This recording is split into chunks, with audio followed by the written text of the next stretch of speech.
The views and opinions expressed by the hosts and guests of Colorful Voices of Sisterhood are their own and do not represent Lamar Media Versatility, that of any broadcast networks utilized, its advertisers, or sponsors. All content is subject to copyright and may not be reproduced in any form without prior written consent by Lamar Media Versatility. The views and opinions expressed by the hosts and guests of Colorful Voices of Sisterhood are for general public information and entertainment purposes only.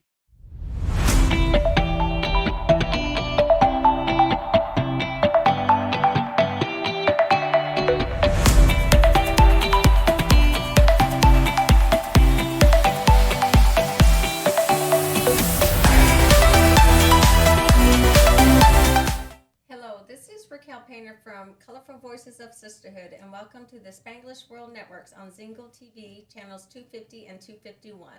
Please remember to download both the Zingle TV app on the respective app stores on iOS and Android devices. While you download, make sure to rate and leave a comment. The app is free.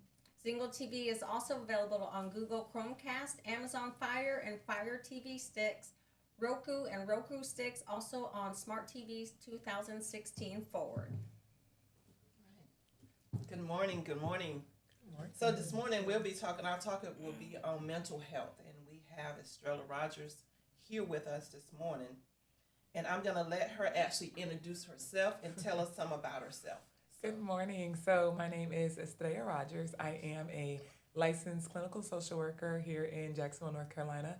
I am also the owner of Without Limits Counseling Services, which is a mental health agency here. I'm a registered play therapist supervisor as well as a Christian counselor. So I work with children and I work with couples here in Jacksonville. So that's me. Well, it's great to have you here. Yes, ma'am. Thank you for joining us. I mean, mental health is such a prevalent topic, especially today. And I just think it's time that we as an organization, as a world, as a people need to bring more discussion to the table about mental health. Absolutely. Yes. It affects how we think, feel, and act. Yes. So what do you think mental health is? Like mental health itself? So I believe that mental health is more so on basically how we manage our symptoms and things that happen really in the mind to us mentally. So when we talk about physical health is kind of how we take care of our body and how our body function. What's the word I'm looking for? Sorry. Oh, gracious, I can't think of the word. But so for mental health, but it's just basically how we're functioning. So the functioning level of our mind, how are we functioning in regards to just the wellness of our mind? That's a good word, wellness. Yes. Wellness. Yes. And you mentioned physical and mental. I mean, when someone sprains an ankle or breaks their leg, they definitely go to their PCM for help. And when something's wrong mentally, people tend to not do that. That is correct. That is correct. So I think that's what we really want to get out to people, that it's okay to go see your primary care manager and get the help you need. The help that you need. No matter what culture we're in. Exactly. No matter what culture Exactly. it is. Yes. I believe that some of us we not have awareness of what's going on, and we do know what's going on, but we don't know. Like you say, if you fall, if you get injured, you go to the doctor. Mentally, we don't. That's right. Because you seem hurt and you want to go to the doctor. Mentally, you don't know. Yeah. If you do, people see you as crazy. Like, what do you mean? Depression. Like, we talk about depression. Like, why are you so depressed? If you say what's so depressed, people see you outside, you looking good. It's nothing wrong with you mentally. Yeah. But what is mentally is going on with us, that's what's affecting around us. We think, we act upon on, and we see a lot of people suicide because of that, because they're thinking. Yeah. And I think that's why there's such a stigmatism on mental health, because it's not something you can see. Yes. And if you don't experience mental health, it's hard for someone who hasn't understand what a person is going through. Absolutely. Or growing up with the stigma of, nothing is wrong with you. Yeah. You go on.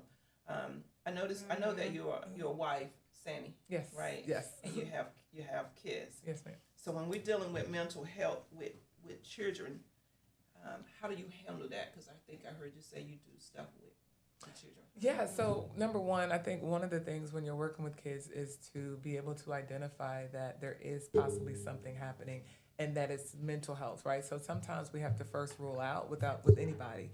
We have to rule out and make sure that there's nothing physically going on.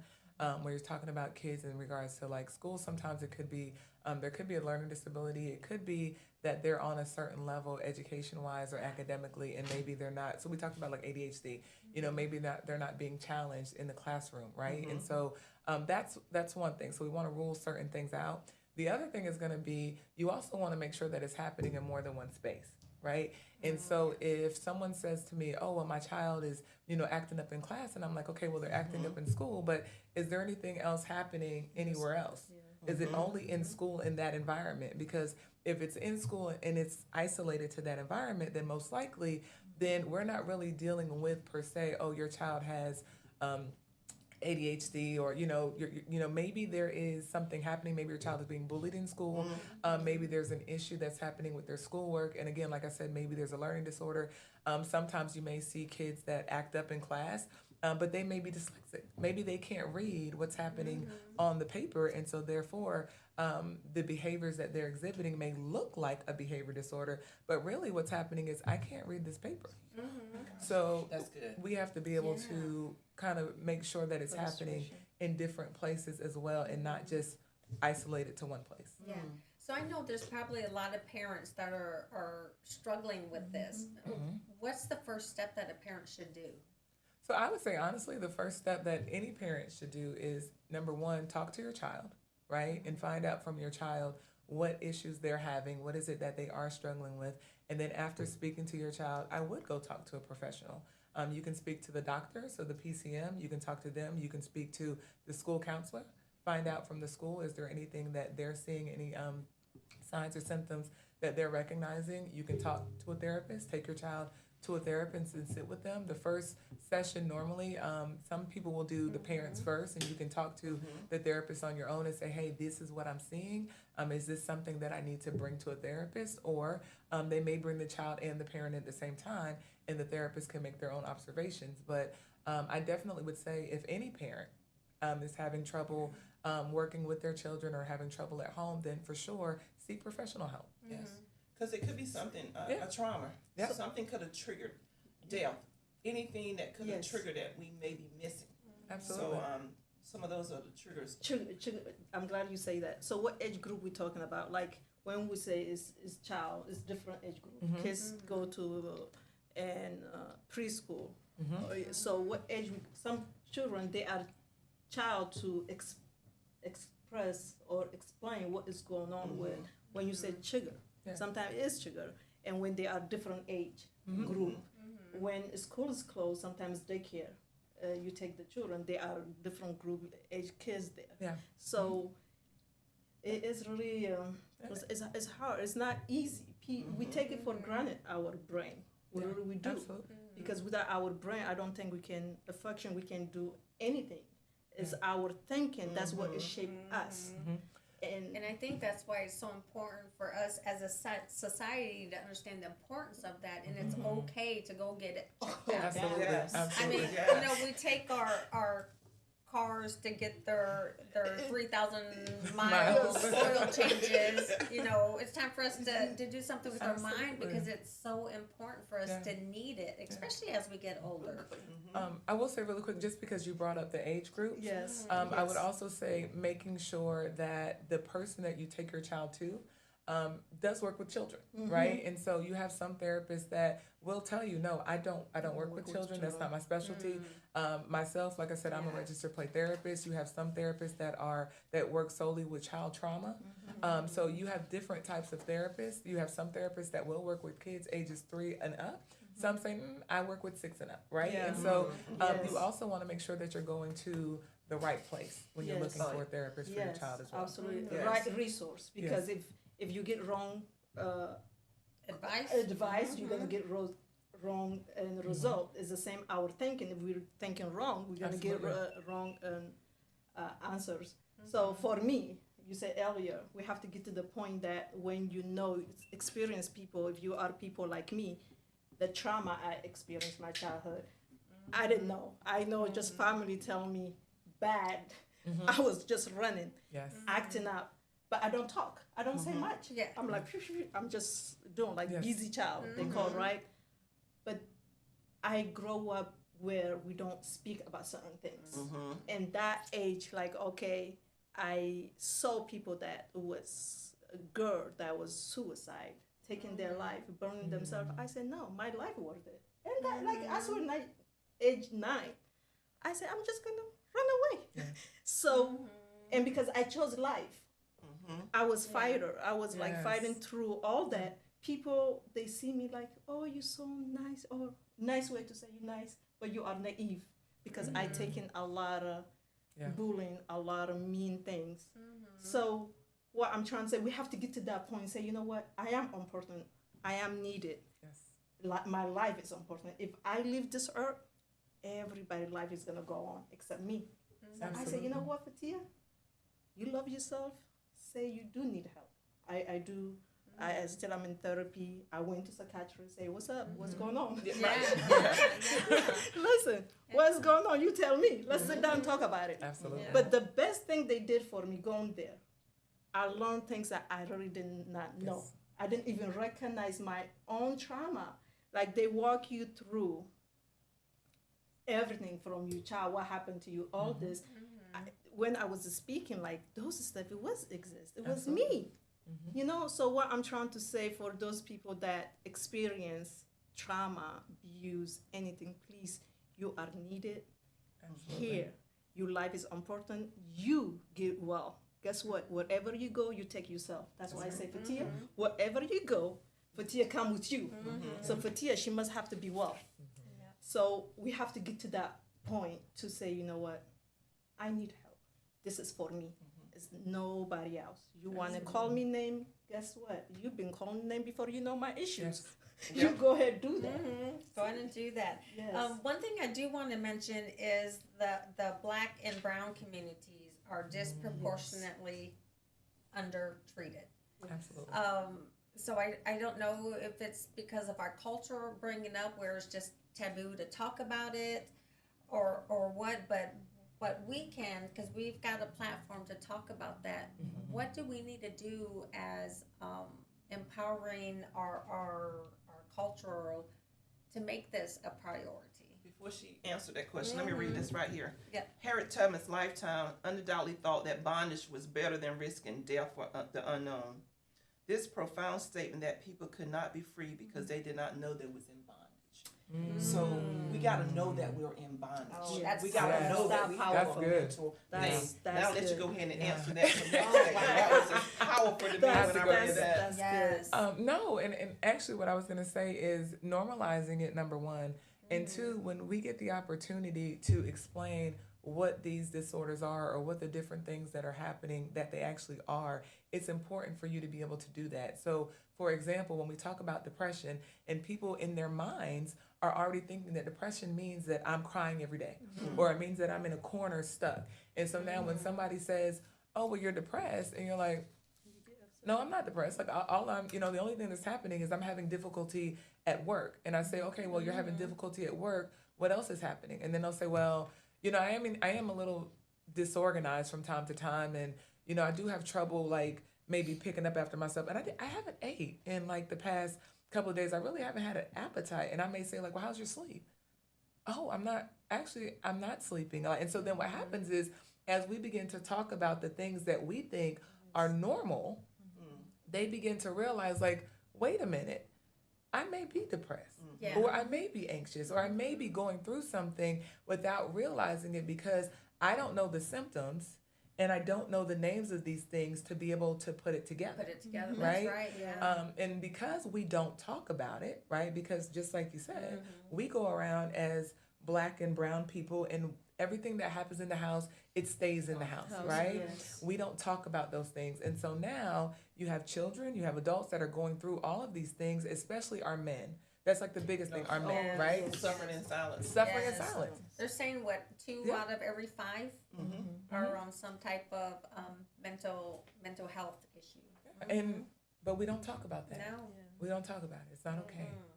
And so we have to, and I will say this for me, I'm trying right now actually to really get into the schools and be able to do things because the kids need to know from early, Yes. right? They need to know from early, you can Yes. manage your anger.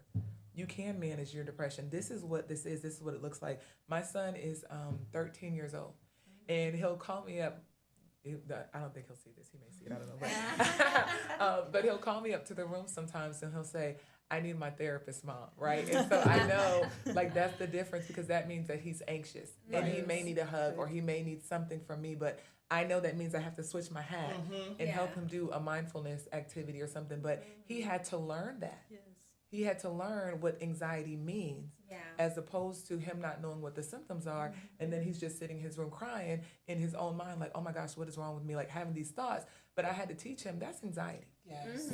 And when that happens, this is what we do.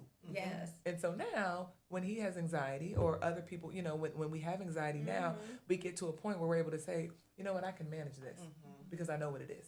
You normalized it. Normalized it That's for what him. you did. That's You right. normalized it for him. And that's what we have to do. To be able to normalize it. That this is okay. Absolutely. Yes. This is where we go from this point. And then really I'm thinking, you know, once you normalize it for the children, they grow up with these skills that help them as adults. Yes. You know, I'm just thinking about, you know, normalizing mental health, but in the Native American culture, I know we have a lot of substance abuse in our culture, and it's related to mental health. Absolutely. You know, so if there's a way to kind of, is there a specific treatment for that? Is it like a dual treatment they have to do, or do you take care of the mental health first and then focus on the substance abuse side? So we have licensed clinical addiction specialists, so they're called LCAS. And so the LCAS normally are also LCSWs or they're LMFTs or they call them, let me say this right, LMHCs. They just changed from LPCs to LMHCs, but Whole lot of letters. Yes, right? So they're normally a licensed professional, but normally also an LCAS. And so when they're treating individuals with substance use, they know which road to take, right? And so you want to actually work with the substance first, because if my mind is being driven or guided by a substance, then a lot of times then I'm not really being myself. I'm not showing up as my true self. So how do we deal with my issues if I'm not showing up as my true self? Which is, we tell clients all the time, you cannot come to session high. You cannot come to session drunk. You have to be sober in session, because if we're dealing with the issues, I need you to be able to deal with the issues, not whatever substance you're using. To mask the feelings. Because we got to feel it so we can get through it. Because all of us are different when we've had a few drinks. You know, we are not the same person. You know, the same mind. Absolutely. So that's, makes So I'm a lot of glad sense. you say that. So what about for those that you want, when they come to see you, you want them to be normal, they can be themselves. So what about for those that take medication?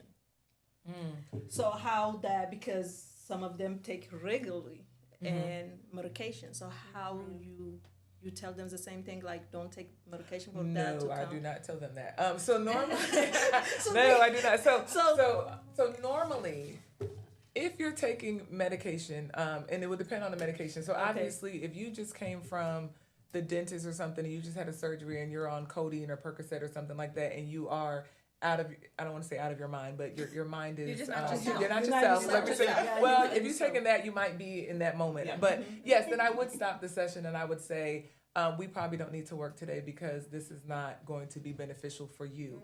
So yes, I actually would if that were the case. But when it comes to like the normal medication, so when I say normal, your everyday, like, you know, ibuprofen, or if you took your mental health medications. If your mental health medications are causing you to act outside of yourself, so meaning you are, you know, you'll hear people say sometimes they feel like they're just a zombie.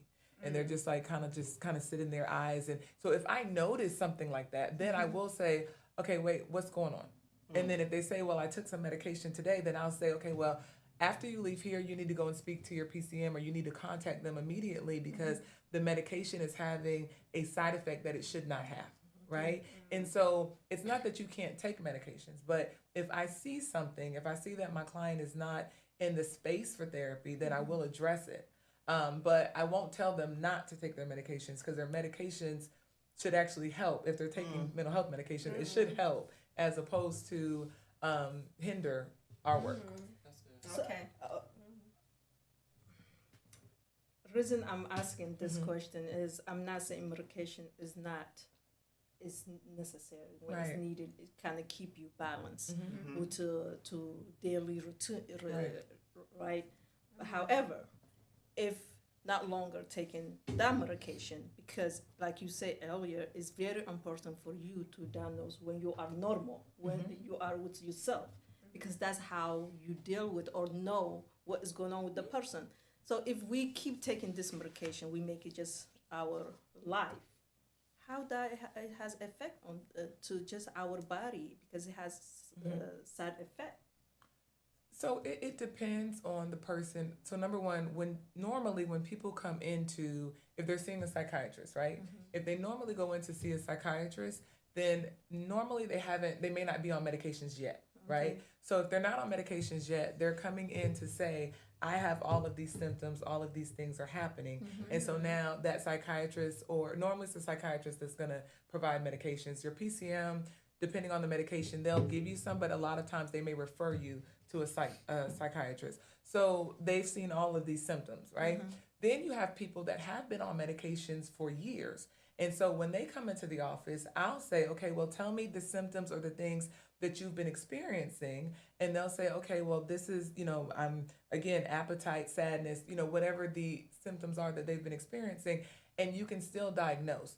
So all medication does not take away all of the symptoms. Medication makes it manageable, right? So if you have anxiety, it doesn't mean that you're never going to be anxious again, right? Everybody gets anxious. I don't care who you are, right? Everybody has anxiety, Yes. right? But some people can't manage their anxiety. So the medication then takes this anxiety and takes your thoughts that are running. It slows your thoughts down just enough so you can now utilize the symptoms that the coping skills that you learn when you're in therapy to manage the symptoms that you're having. So for some people, they'll come to therapy, and I'll say, if we've done all of the tools and everything that we can think of, and they're genuinely doing everything, and they say it's still not working, I may say, then, you know what? Maybe we can couple this with medication, see how that works, use the coping skills, get your body used to using the things that we need to do, and then we can look at taking you off the medication. And so everybody, you don't have to be on medication forever. Right. Everybody doesn't need medication, right? But if you can't manage it on your own, then sometimes you may have to go that route. But again, it's interesting because we have this fear of mental health medication, but a lot of people don't have a fear of physical medication, right? My doctor, if I go to the dentist today and he says you're gonna have to take this Percocet for X, Y, and Z, now I will tell you I don't like the way Percocet makes me feel, so I will tell him I need something else. But the first time I did, and he said you got to take this Percocet, guess what? I took that Percocet. I didn't ask any questions because I didn't want to feel that pain. Right. I just took it. But once you know how it feels, then you know what to talk about, because sometimes it's an imbalance. Exactly. But it's like knowing your body. How do you deal with the anxiety? How do you deal with stress? Me, I like to walk. I have to walk. And you're right, I have anxiety sometimes. It seems like it hits me late at night. But I have to find a way to calm my anxiety. Absolutely. Down. Absolutely. Different ways. So people find different ways of doing stuff with that right there. Yeah. What do you think anxiety actually looks like? If you see me, you wouldn't actually could tell what my anxiety, what it looked like. So anxiety looks like irritability, right? Anxiety can look like irritability. Let me tell you why it can come out as irritability. You could ask me a question, right? And in my mind, so let's just say you just say, or maybe you don't even ask me a question. Maybe you say, oh, you look nice today, right? And in my mind, what happened was you said you look nice, and I said, well, did she really mean to say that I look nice, or was she just saying that because she's supposed to say that? And why would she say that to me anyways? Because I don't understand why she really felt the need to say. So all this happened in my head, and then I said, wait a minute, no, Star, you don't need to think like that. You need to slow down and think about it. And then instead of me just saying thank you so much, I may say, really? That's really like, and I come off at you as irritable, frustrated, but you don't know what just happened in my 'Cause it's all mind. playing in your head. yeah. Anxiety is exhausting. It's very fatiguing. It looks tiring. Anxiety can be looking shut down. So sometimes, a lot of times, you'll have people that will just completely shut down, and they're frozen. That flight or fight, right? And so they freeze, and because again, they're having this conversation with themselves, and I don't want to say conversation, but their thoughts are running in their mind.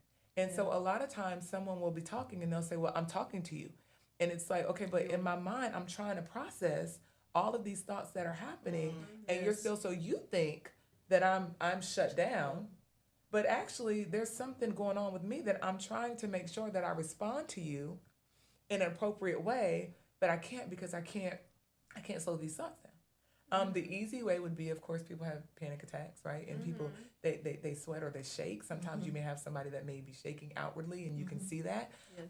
But a lot of times it can look like irritability. It can look like frustration. It can come in tears, where again I'm having this battle that I can't control, and you're wanting something from me and I can't give it to you. So it turns into all of these things in my mind that I can't control in that moment. So which is why we say take deep breaths so you can recenter yourself. Mindfulness right now is the big push. That's the big word everybody's using. And mindfulness is just being present. It's being able to say, wait a minute, let me take a minute, let me slow myself down. What am I thinking? What's rational here? What's irrational? And so you're taking that moment, you're taking that time to be able to be present so you can use the coping skills that you need to use, whether it's music, meditation. You might tell somebody, if you came in and said, I may say, can you give me a moment to just process my thoughts? I may say that. And that's okay, because some people have to take that time to do that, right? So anxiety can look different for different people. For kids, anxiety can look like negative behaviors. Anxiety can look like tantrums. Oh, wow. Anxiety can look when you have a kid that is speaking or talking back or just misbehaving. Anxiety can look like that in children, because I don't know how to handle all of these feelings that I have. So as adults, when we have all these thoughts that are running in our heads, like at least we know, okay, well let me try to calm this down just a little bit. For a kid, could you imagine? Like all of these thoughts running, and as a child, I don't know what to do with this. So then my mom says, go do this. I don't know how to do this. So now in my head, like, oh my gosh, if I don't do this, then now she's going to come in here and she's going to say this and she's going to do this. And, for a child, and then all of a sudden you walk in the room and they say, the parent is like, you're not done. No, Mom, I'm not done. Like you get this yell and you're like, where did that come from? Because they just played out this stressful It's situation stress, in their head. Yes. So for us, I have a child that's misbehaving. I have a child that's talking back. But have you ever sat down and said, what happens in your mind before you yell at me or before you talk back? What is actually happening? No, we don't do that. No. And it don't have to be just trauma, because sometimes when a parent have another baby, Oh yeah, that there's a child that acts out. Yeah. absolutely, Wow. absolutely. Or they're trying to find out who they are. Yeah. You at a certain Yeah. age, they're trying to, that middle age group, they're trying to figure out, who am I?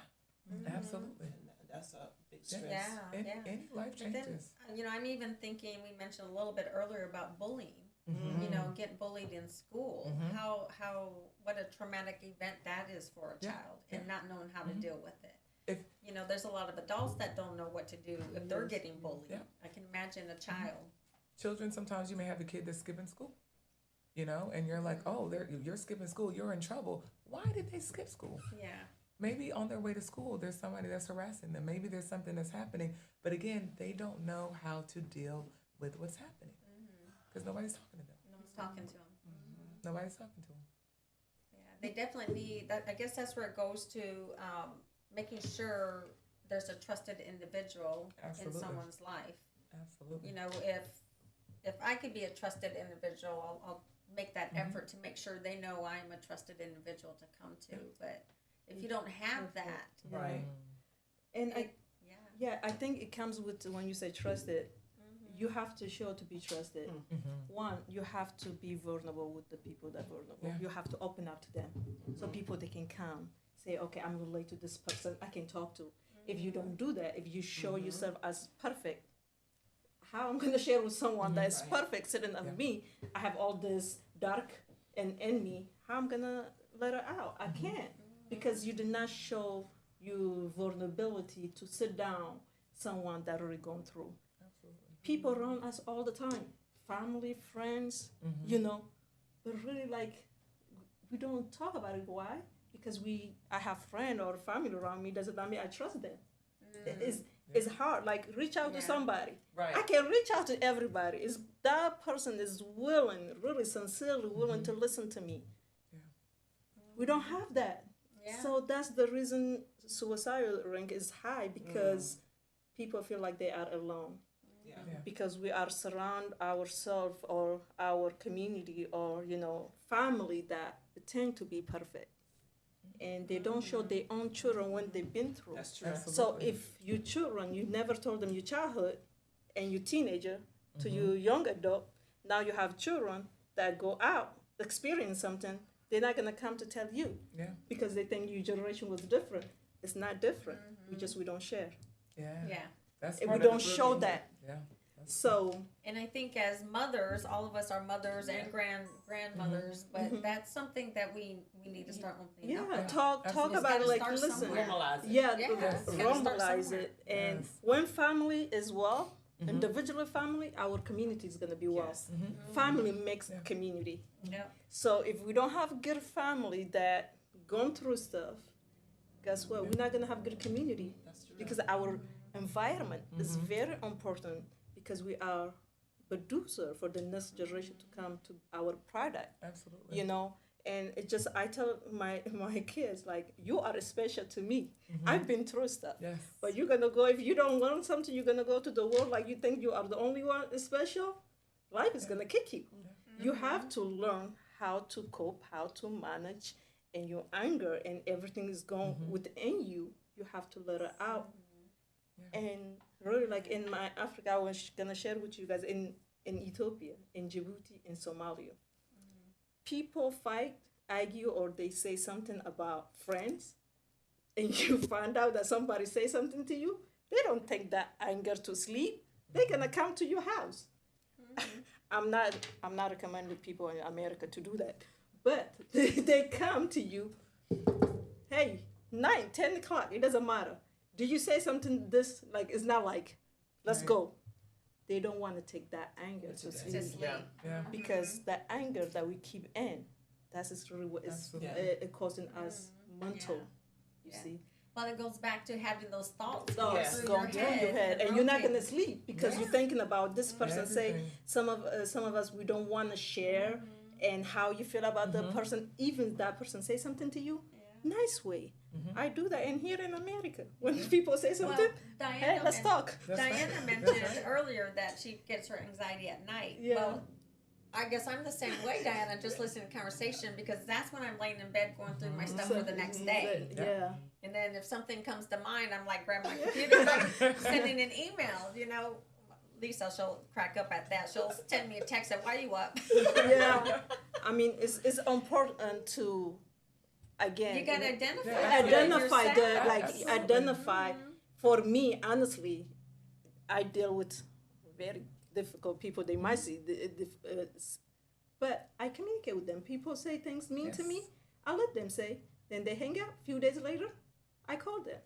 Hey, we should have handle better, Yes. because as if they are woman to woman, we should not talk to each other like that. Okay, and let's get That's that straight. Then guess what? I'm moving forward. Yeah. So I don't have any anger towards you. That's it. Let's talk. I That's think a it's good when. boundary. Yes. Boundaries. Yeah, Setting absolutely. Boundaries and stuff. I'm going to read this right here. Poor communication and unresolved hurt could be addressed if there were so many layers of pain. It's an ugly cycle, but it's one that we can begin to chip away. So if we would normalize mental health as we do physical health, we take our babies to the doctor when they're babies.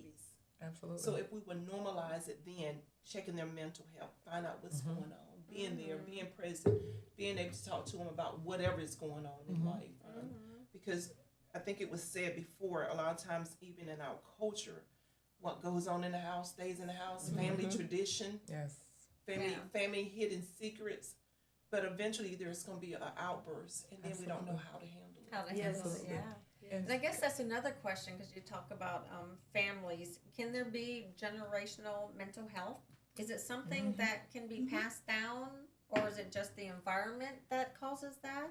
Absolutely, because and one thing you'll see is that one of the things when you go to therapy, they ask you about your family history, because it does make you more susceptible to having something. So depending on the disorder or the diagnosis, and so I will say this though, when we think about how to change that, right? What does that look like? So we have adults that go to therapy, right? We're trying to normalize that. Yeah.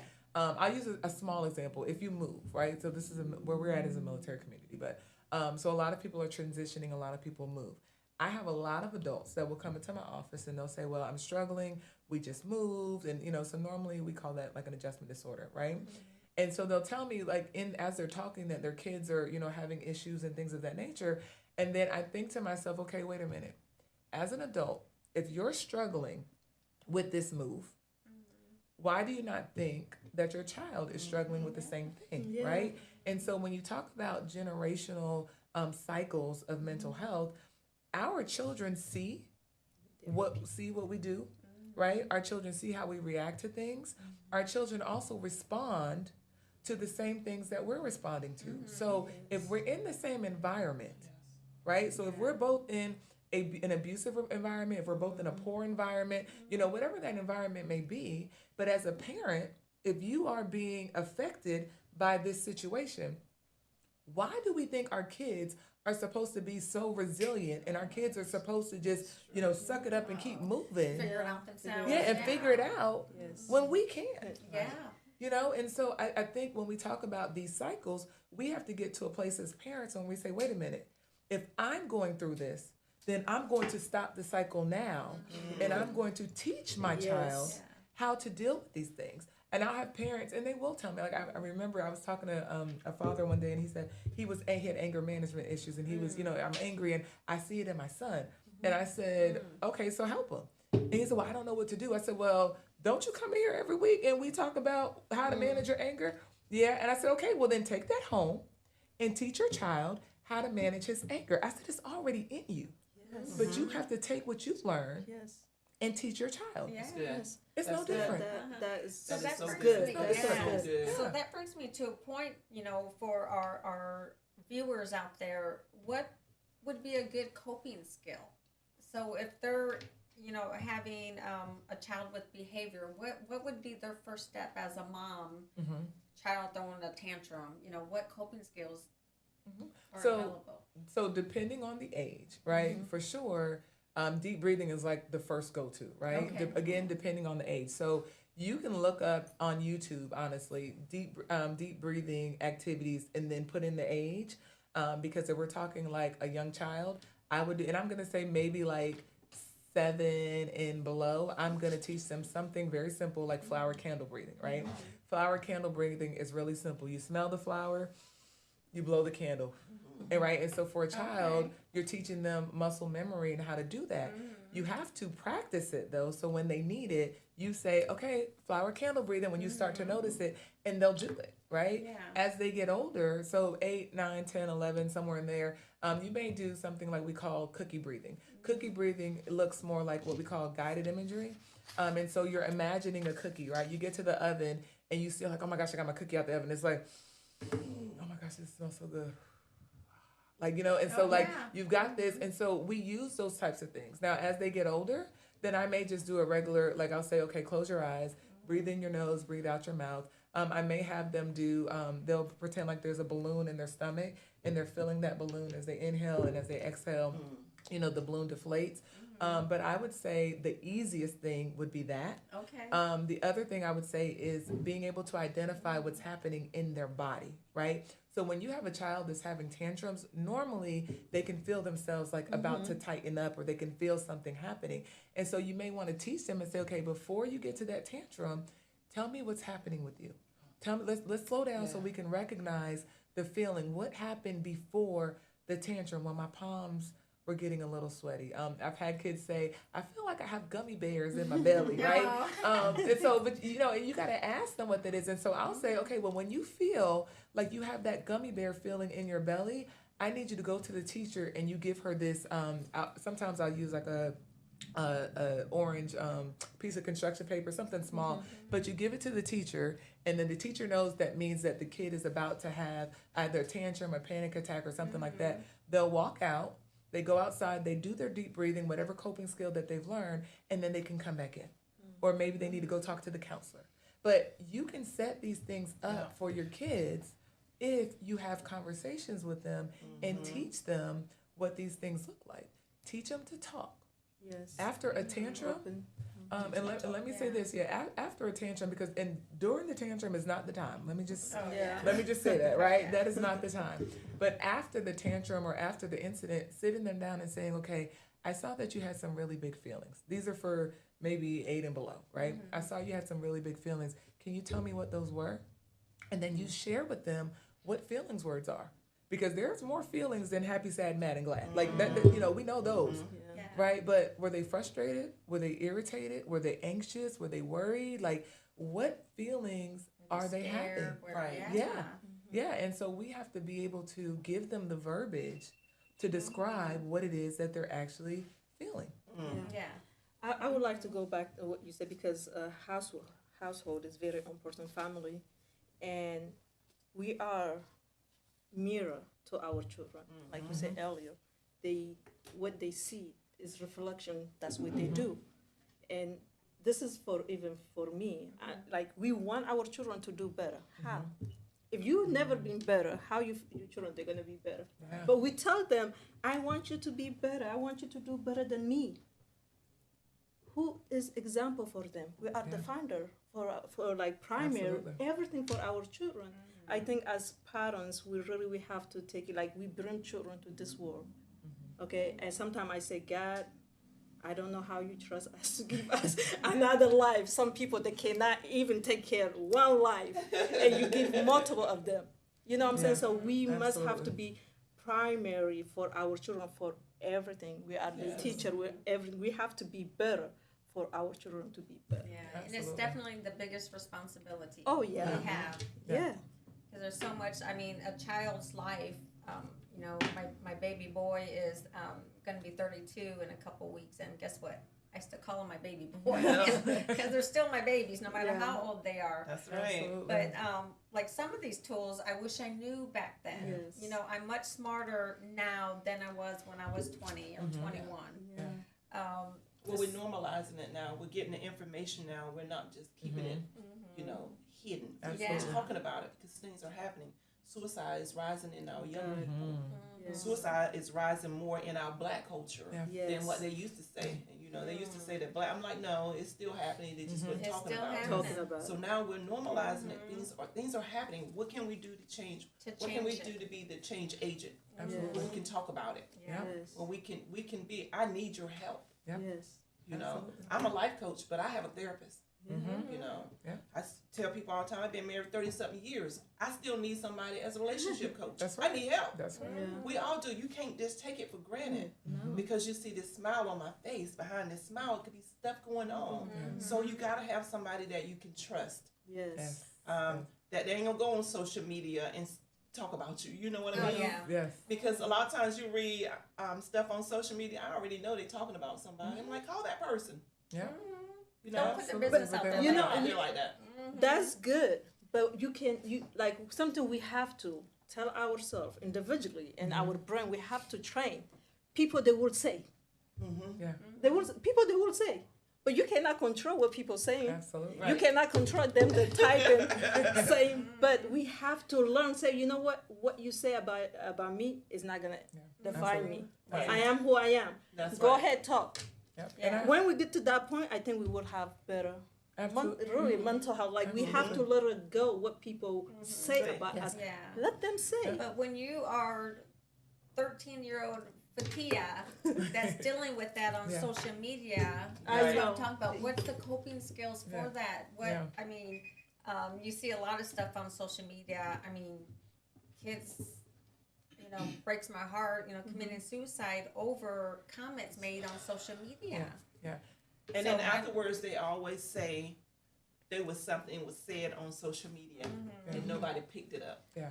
That's always amazing to me. So what I will say to, as we parents, you cannot control other children. Train your children to not go talk about other children. Exactly. And also, we have to train our children to be strong enough to handle what people has to say about them. I have teenager daughter, and I tell her, like, you beautiful. And that's Just know why- that you beautiful. beautiful. Yeah, you Yes. beautiful. You accept who you are. Right. Yeah. Know that you are beautiful. So we have to give them tool to cope those negative when they're Absolutely. receiving. Yeah. Know who you are. It's very Right. important, And I think that we should, every parents encourage the children to be kind to one another. And because it's needed for us, that's the reason we have children, another Yes. life. Yeah. You do. And So, Yeah, and on that note, I definitely want to mention that the United States government just launched the 988 number, Yes. which is a national number for a crisis response line. Yeah. That wherever you're at and you're at that point, just dial 911. Most everybody has a cell phone. If not, borrow one from somebody. Hop on a landline, but 988. Easy number to remember, like Yes, it 911, except it's 988 for anybody who's in a crisis and needs some Yes. help on that one. So that's the mental health crisis service hotline for the United States here. So I wanted to push that. I know we're wrapping up on our time now, but what an insightful conversation this has it was. been. Yes. I mean, Thank you. Yes. all of us are parents and grandparents, and just talking about mental health, especially pertaining to children, and the difference that we can and the viewers can make in a child's life will go a long ways, especially into adulthood for them. So definitely thank you Thank Thank you. for you. being here.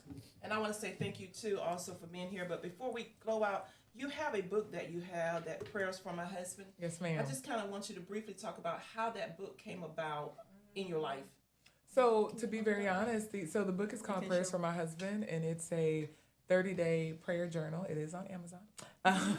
But the book actually came about because in my own marriage, we were in a time where we were kind of like in this space and not really knowing where we were going to go with this relationship, what we were doing. And I really began to pray, and I began to pray to God and just kind of asked him, what should I do? And he told me basically, he said, pray for your husband. And I said, pray for him. And he said, yeah, pray for him from the crown of his head to the sole of his feet for 30 days. And I wrote it. And without realizing that as I was journaling, I was actually writing later on what was going to be a book. But what I realized through my prayers, and I do want to say this, because when you're praying for someone, you're looking at them in a different lens. You're not looking at just all of the negative. You're actually hoping and you're having faith and you're believing that God is going to do something in this person's life, that something is going to happen for them. And we talk about in marriage counseling fondness and admiration. And if I am being fond of you, then what happens is we begin to shift and we begin to change. And so the testimonies from this book are actually really amazing because you're praying for your husband, like different body parts, like different characteristics of him, but you're actually beginning to see things differently even within yourself as you're praying for him. And so so that's kind of basically how the book came about. Awesome. But and it's been a blessing. And they help you with your mental and Yes. physical Absolutely. and all that as well. Absolutely. Awesome. yeah. Yes, Awesome. ma'am. Yes, ma'am. So we'll say get help. Yes. Physical, spiritual, mental help, get help. It's there. Therapist is there. Find out what you got to do to get your help. Because your Absolutely. physical help is important. I do want to say one more thing really quickly for because I know we got to go, but for mental health, if you are struggling with paying, I do know there's a couple of resources you can go to. Open Path, that is a way that you can pay for therapy. There are individuals that may do pro bono. There's also interns, provisional license, and Psychology Today is another one. And Clinicians of Color has a directory as well. So there's a lot of places out there that you can go for help. Okay, Yes. and we'll All share right, that awesome. on our Yes. social media sites. All right, this show can also be heard on the Spanglish Radio Network. Please check out spanglish.ca for all your news and programs, Spanglish World. Watch it, hear it, read it, download, but live it. Have a good day from Colorful Voices.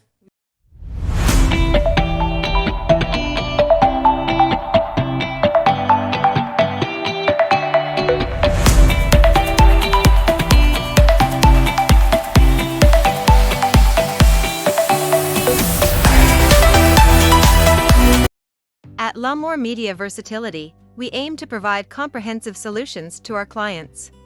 We have a team of experienced professionals who can help you with every aspect of your media needs. From documentation and marketing to promotion and more, we provide our clients with top-notch quality services. We understand that each client is unique and has specific needs. That's why our team works closely with you to understand your company and event goals and objectives. We are committed to providing the highest quality services in media and strive to exceed our clients' expectations. Our team is passionate about helping you reach your goals and making sure you get the best experience and results. If you're looking for a reliable business to help you with all your media needs, look no further than Lamar Media Versatility. Contact us today to get started at 252-497-3817 or at www.lamar-photos.com.